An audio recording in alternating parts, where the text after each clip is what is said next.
Poços de proteção, eu na minha vida acabei virando um especialista nisso. Eu participei de muitos projetos no Brasil há uns 10 anos atrás e existem normas que devem ser seguidas para a construção de poços de proteção. E o que a gente vê no mercado é um uso muito errado desses poços de proteção. Vou dizer para vocês, pessoal, muito pouca gente conhece poços de proteção. E o poço de proteção ele é tão importante quanto o sensor. Normalmente eu uso poços de proteção onde? Nessas indústrias, em tubulações, em tanques. É muito comum eu ter nessas indústrias tubulações de meia, de 3/4, muitas vezes aonde vocês trabalham se utiliza errado. Quando a gente fala de poços de proteção, eu estou falando muitas vezes de tubulação. Nas tubulações, pessoal, eu tenho fluidos com velocidade, pode entortar essa bainha, pode quebrar. Excesso de turbulência dentro de uma tubulação pode fazer com que o PT100 quebre. Se eu tenho uma tubulação, eu coloco a mão na tubulação e eu sinto ela tremer. Essa turbulência pode fazer com que o PT100 quebre. São situações que estão no nosso dia a dia, mas muitas vezes a gente não consegue identificá-las. Com relação à tubulação, primeiro, colocar o sensor em tubulações sem nenhum tipo de critério. Por que eu uso PTC em indústria alimentícia e farmacêutica? Porque eu quero ter precisão. Se eu quero ter precisão, como é que eu vou usar um sensor no lugar errado para indicar a temperatura errada, mas aí eu estou usando o PTC porque eu quero precisão?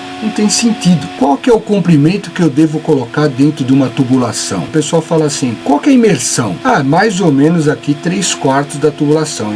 Ele ficando um pouquinho mais da metade, ele tá bom. Isso é muito comum, mais ou menos 3/4, mais ou menos no meio, não existe mais ou menos nada. Existem normas, e normas existem para ser utilizadas. Por exemplo, aqui eu tenho um sensor onde o fluido está descendo. Você percebe aqui que existe uma turbulência muito grande de quando o fluido desce. É lógico que aqui depende de velocidade, de viscosidade, densidade, de pressão, depende de uma série de fatores. Mas quando você, a grosso modo, tem um fluido que desce nessa situação, principalmente se estivesse numa velocidade mais alta, eu crio uma turbulência que muitas vezes eu estou criando aqui um espaço sem fluido, aonde eu posso ter um erro de temperatura. Eu estou com um líquido aqui a 60 graus, quando eu tenho essa turbulência, essa parte aqui que cria um vácuo, ela acaba não ficando em contato com o fluido. Então, por exemplo, ao invés de medir 60 ou 70 graus que está meu processo, eu vou indicar 50. Eu nunca atinjo a temperatura que eu quero. Aonde eu uso sensores em locais aonde o fluido sobe, ele vai ficar totalmente imerso no fluido do que da outra forma. É isso que eu falo quando escolher o ponto correto para colocar o sensor. Eu coloquei aqui para vocês, existem 22 pontos a serem observados para que eu possa instalar um poço de proteção no processo. Uma importante empresa petroquímica se utiliza desses pontos para poder especificar esses poços. E eu tenho certeza que em algum momento da vida profissional de vocês, tudo isso que eu estou passando, que vocês não vão encontrar em literatura, vocês não vão encontrar muitas vezes pessoas profissionais querendo passar esse tipo de informação, porque acabam querendo guardar para elas. A garantia do profissional é ter esse conhecimento e não passar para frente. Eu agradeço muito, meu muito obrigado e até logo.